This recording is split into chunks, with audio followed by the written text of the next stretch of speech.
Salut la team, j'espère que vous allez bien. On se retrouve aujourd'hui pour une petite vidéo très simple, au chaud à la maison. Parce que de toute façon il fait un temps de merde, qu'il pleut, qu'il y a des inondations un peu partout en France, vous le savez si vous regardez un peu les actualités. Donc on est au chaud et on est bien. Et puis de toute façon j'ai pas de moto donc c'est vite plié en fait. Donc voilà, petite vidéo aujourd'hui, donc basique comme je l'ai dit, pour selon moi 5 choses qui sont indispensables avant de prendre la moto pour simplement être en sécurité, être plus confortable, etc., etc. Donc on va faire le point de suite après l'intro.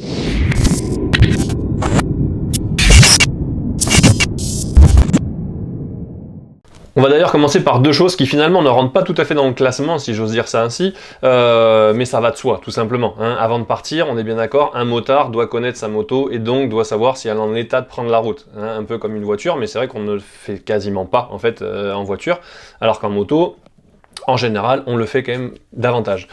Ce qui fait qu'on doit vérifier la pression de ses pneus, enfin, ou en tout cas être sûr que ses pneus sont bien gonflés et adaptés à l'utilisation qu'on va en faire, tout simplement. Que son kit chaîne est encore en bon état, quand elle est neuve, on se pose pas la question. Mine de rien, ça n'empêche pas quand même de regarder de temps en temps les serrages, la couronne, les dents, la chaîne et ainsi de suite. Donc, ça va de suite, ça va en fait avec la tension et le graissage de la chaîne, à savoir par exemple que la chaîne n'est jamais agressée juste avant de partir, mais normalement la veille, pour qu'elle ait le temps de se poser, d'adhérer en fait à la chaîne, etc. Bref, plein de petites vérifications, également les feux, éclairage donc avant, enfin le phare, le feu arrière, les clignots, bref ça c'est en fait du basique, c'est logique, c'est ce qu'on apprend même au code, hein, on est bien d'accord là-dessus. C'est juste une question basique de sécurité. Voilà, donc ça fait partie évidemment des choses indispensables, mais tellement logiques qui, selon moi, n'ont pas à être abordées en fait plus en profondeur dans le sujet, dans la vidéo en tout cas du jour. Voilà. Deuxième chose qui va avec, selon moi encore, c'est une évidence. Il faut être équipé, d'accord? Et pour moi, un équipement, c'est pas juste un casque et des gants pour être en règle. C'est faire de la moto en sécurité. Donc, selon moi encore, ça n'engage que moi, vous avez le droit de ne pas être d'accord. On peut en débattre dans les commentaires si vous le souhaitez. Mais c'est un casque, effectivement, une paire de gants, effectivement, un blouson. Alors moi, je suis cuir, mais il y en a qui sont adeptes du textile et qui va très bien.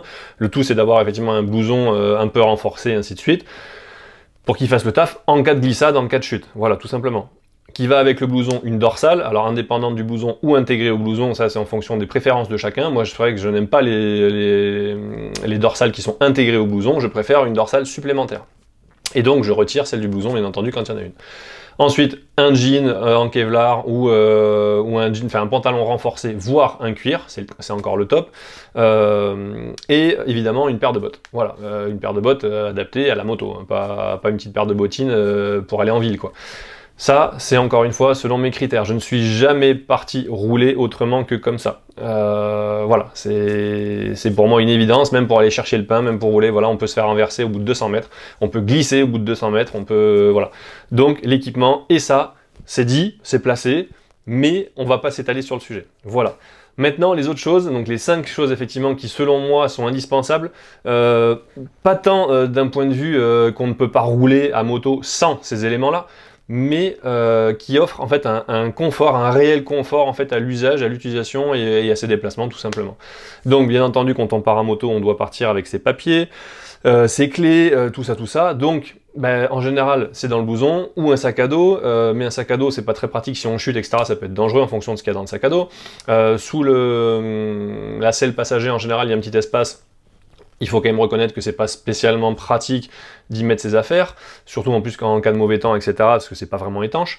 Et en plus de ça, pardon, dans le manteau, si on y laisse des choses dans les poches intérieures, là ou sur les côtés, des clés, enfin peu importe, un truc qui peut être un petit peu pointu ou quoi que ce soit, malheureusement, en cas, encore une fois, de chute, de glissade et ainsi de suite, ça peut même être dangereux puisque ça peut potentiellement se planter dans le ventre ou venir ici en fait faire une pression supplémentaire sur les côtes, etc. Donc moi, j'ai opté pour une petite sacoche, tout simplement, de cuisse. Je mets pas la marque, hein, on s'en fout, enfin certains l'auront reconnu. C'est une petite sacoche de cuisse qui se fixe donc au niveau de la ceinture et au niveau de... Enfin, ici il y a en fait un truc supplémentaire qui vient se fixer donc à la ceinture. Et de là, il y a deux sangles, ici et ici, qui viennent en fait faire le tour de la cuisse. C'est ultra pratique, ça prend pas de place, c'est pas dangereux, c'est à dispo de suite, on peut y laisser sa carte bleue, son papier, ses papiers, son téléphone éventuellement, enfin voilà, on peut le même, à la rigueur même dans une poche hermétique, genre Ziploc ou un truc comme ça, Ziploc, pour que ça soit étanche et qu'on soit sûr de rien abîmer. C'est vrai que moi à l'époque, quand on avait fait un road trip dans les Pyrénées sous la neige avec 2 poteaux, il pleuvait, il neigeait pendant 4 jours, on a fait 1700 bornes en 4 jours. Mes papiers ont un peu souffert. J'avais pas étanchéifié correctement le truc, voilà. Donc c'est la seule réserve que j'émettrais, mais de toute façon, un blouson en cuir par exemple, dans lequel on aurait nos choses directement dans les poches, finirait trempé de la même façon quasiment pour tous les blousons. Certains ont des compartiments étanches, la plupart n'en ont pas. Donc voilà, premier élément, pour moi, la sacoche de cuisse, quand tu es au péage, même quand tu vas à chaque fois, voilà, quand tu es à moto, tu vas forcément faire le plein au moins une fois, tu vas forcément t'arrêter quelque part pour boire un coup, pour manger dans ta journée, enfin voilà, tu utilises donc tes papiers, tu les sors, voilà, c'est tellement plus pratique avec ça. Voilà, c'est pas indispensable, mais ça le devient. Quand tu t'y habitues, pour moi, ça le devient clairement. Voilà. Deuxième élément, petit confort supplémentaire également. C'est tout simplement, alors pareil, là il y a une marque, c'est Muc-Off, mais en vrai on s'en branle de la marque. Je sais pas si la mise au point va se faire, vu que j'ai un temps de latence avec le truc. Bref, une solution pour nettoyer sa visière et une microfibre qui va avec. Propre, évidemment, si on n'a pas envie de rayer effectivement ses affaires. Donc des microfibres, on peut en avoir plusieurs même. Une pour éventuellement nettoyer vite fait sa moto si on passe dans un endroit vraiment trop merdique, si il y a un truc de graisse, d'huile, ce que tu veux. Et celle-là qu'on utilise pour faire rien d'autre à la base que pour nettoyer sa visière. Ou si on doit l'utiliser pour autre chose, ensuite on ne l'utilise plus pour sa visière. Si c'est pour mettre du gras sur sa visière alors qu'on est censé l'enlever, c'est un petit peu dommage. Donc voilà, ça c'est vraiment un plus à avoir tout le temps selon moi sur soi ou quelque part ou pas loin, enfin voilà. Notamment quand on part en road trip, notamment quand on part à la journée, etc. On part le matin, des fois on peut avoir un imprévu en fin de journée, rentrer sous la pluie, rentrer plus tard de nuit alors qu'on était censé rentrer de journée, etc. C'est tellement plus confortable d'avoir une visière propre. D'autant plus quand elle est noire. Je roule tout le temps avec une visière noire, même la nuit. Si c'est pour qu'elle soit crade, c'est un enfer. Donc déjà, visière noire, ça veut dire adapter sa vitesse, mais donc rouler plus lentement, faire attention quand on peut éventuellement mettre les pleins phares sans déranger les usagers qui arrivent en face. Voire ouvrir sa visière, mais rouler à visière ouverte, ça devient très vite problématique, surtout l'été avec les moucherons, etc., où t'en prends plein la gueule. Donc voilà, mais ça, donc pour moi, un vrai indispensable, c'est ça, quoi qu'il se passe, c'est partir avec ça quelque part, dans une poche, dans un sac, là à la rigueur même sous la selle de son passager, mais il faut l'avoir avec soi. Troisième truc, qui selon moi aujourd'hui est devenu un indispensable aussi, c'est son téléphone. Donc là je vous montre le mien rapido, hein, enfin voilà, c'est mon téléphone, en plus il est en train de faire le live en même temps, enfin voilà. Un téléphone, quel qu'il soit, quelle que soit la marque, on s'en fout. Aujourd'hui un smartphone est pour moi indispensable. Que ça soit pour servir de GPS, de coyote, de quoi pour recevoir ses appels, etc. Pour être suivi, enfin le GPS, certains roulent avec la radio, moi en moto jamais. J'ai jamais écouté de musique à moto. Déjà mes motos faisaient trop de bruit, donc ça servait à rien. Et en plus de ça, je préfère être à ce que je suis, à ce que je fais en fait quand je conduis, plutôt que d'avoir la musique qui m'enjaillerait peut-être et que je ferais encore plus de la merde. Donc non. Mais voilà, le téléphone est outil indispensable également pour certaines applications. Là encore une fois, c'est pas sponsorisé, c'est ni rien. Mais par exemple, il y en a d'autres, hein. Mais par exemple, les applications telles que Liberty Rider qui permettent de prévenir un proche en cas d'accident et d'appeler les secours. Il y en a d'autres, hein, sans doute, je les connais pas toutes. Des applications comme Pégase ou autres, ou comme j'ai mangé le nom, celle de Wallan qui permet effectivement, même quand on est du coup au boulot par exemple, ou en train de faire ses courses, on a un œil toujours sur sa moto, puisque si quelqu'un la touche, si quelqu'un la déplace, etc., on est de suite mis au courant.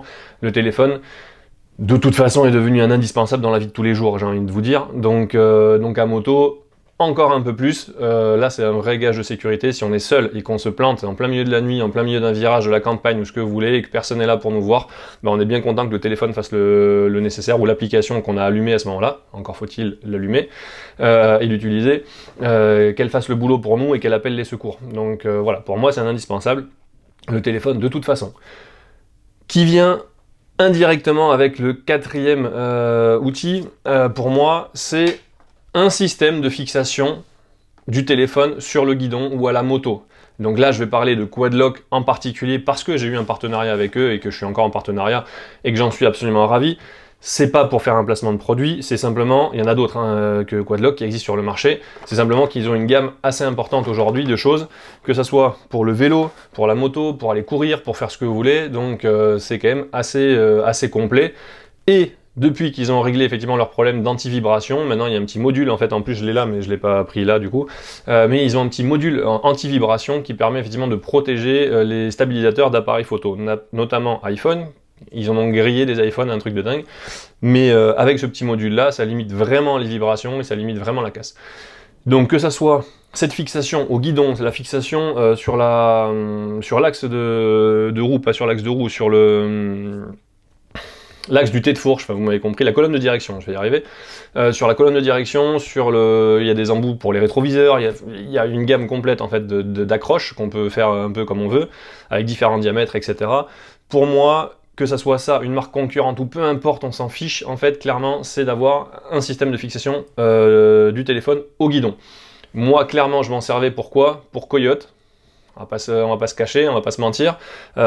Aujourd'hui, on peut plus rouler sans être tranquille, même sans vouloir rouler à 200. Hein. C'est pas l'apologie du tout du crime que je suis en train de faire, mais simplement si on a envie de rouler sans avoir le nez en permanence sur son compteur, le fait d'avoir Coyote et le fait d'avoir le visuel effectivement sur les zones de danger, etc. Parce qu'ils appellent les zones de danger, les radars, hein, voilà, pour être clair.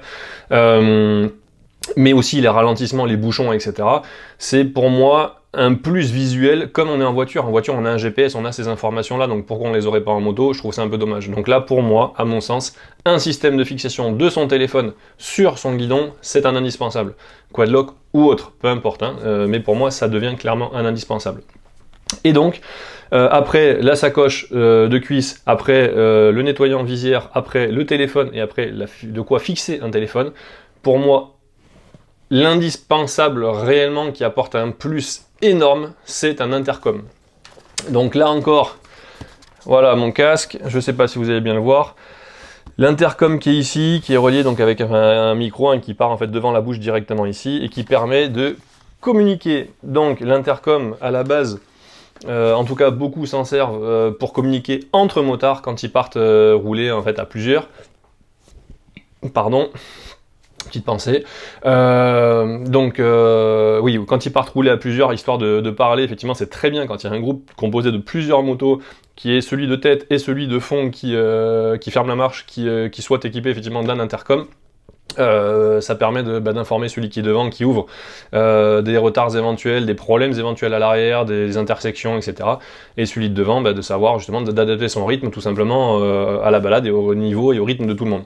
Donc ça, c'est vraiment cool. Et puis d'informer aussi ceux qui sont derrière de présence de gravier, d'huile, de problèmes sur la chaussée, enfin bref.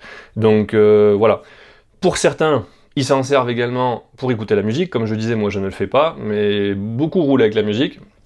Moi je peux m'enjailler, je peux m'ambiancer en fait à voiture, sans aucun problème. À moto, je sais pas pourquoi, je ne l'ai jamais fait, et j'ai absolument pas envie de le faire. Mais voilà, après, chacun voit midi à sa porte, je sais qu'il y en a beaucoup qui le font. Et ensuite, et surtout, j'ai envie de dire encore une fois, pour appeler, mais là du coup les trois deviennent indissociables selon moi, quand en fait je mets ça sur trois catégories différentes, mais pour moi ça serait une catégorie, ça serait le téléphone, son support et l'intercom, qui n'en ferait finalement qu'un, puisque clairement, autant en voiture avec le Bluetooth, je peux répondre au téléphone à n'importe qui, enfin voilà, ça me dérange pas, autant à moto, je réponds qu'à une seule personne, ma femme. Ma femme est inquiète quand je pars à moto. Elle n'aime pas la moto, c'est pas du tout, je lui jette pas la pierre, elle a le droit, mais du coup elle est inquiète quand je pars à moto, et l'une des conditions assez rapidement finalement qu'on a instauré, hein, c'est pas vraiment un problème, c'était que je puisse la tenir au courant de là où j'étais, qu'elle puisse m'appeler n'importe quand, et ainsi de suite. C'est pas pour contrôler où je vais, c'est simplement pour savoir si je vais bien et si tout va bien. Donc des fois c'est des appels qui durent 30 secondes, t'es où? Je suis en train de rouler, tout va bien, super, merci, ciao. Et c'est réglé, elle est rassurée, moi je continue à rouler, mais au moins je sais. Par contre, ce que m'offre la possibilité du fait d'avoir l'affichage à l'écran directement, enfin sur le guidon directement, c'est d'éviter en fait tous les appels dont je m'en fous en fait, hein, clairement. Donc voilà, là c'est de l'extrême nécessité, on va dire. Mais même si c'est mes parents qui m'appellent, même si c'est peu importe qui d'autre m'appelle, je ne réponds pas, puisque j'ai pas envie d'être au téléphone en train de rouler. Donc voilà, pour moi les trois sont indissociables, mais mine de rien c'est quand même trois accessoires différents. Voilà. Écoutez, n'hésitez pas dans la section commentaires à parler, à donner vous ce que vous estimez d'être indispensable. Alors il y en a qui partiront peut-être dans une bombe anti-crevaison, des lunettes de soleil, une deuxième visière, donc une visière foncée si la visière de base est une visière claire ou l'inverse, pour ceux qui partent le matin et quand il fait jour et qui rentrent la nuit le soir. Bon, ça peut être plein de choses. Donc n'hésitez pas dans la barre de commentaires à dire ce qui, selon vous, est indispensable. Et comme ça, on peut en discuter. Dites-moi également si ce type de vidéo-là vous plaît. C'est du off, c'est simple à faire, c'est simple à regarder. Et on peut discuter du coup de plein de choses. Donc n'hésitez pas à me dire si ça vous convient. Et me donner éventuellement des idées ou des choses qui pourraient vous intéresser. Sous ce format-là, on va dire, d'accord? Donc moi, dans mon bureau, tranquille, posé, en train de discuter de quelque chose. Et pouvoir éventuellement vous le montrer si on doit parler d'un objet, de faire une review, etc. Voilà, la team. Donc j'espère que ça vous a plu. Prenez soin de vous, faites attention sur la route. À très bientôt. Ciao!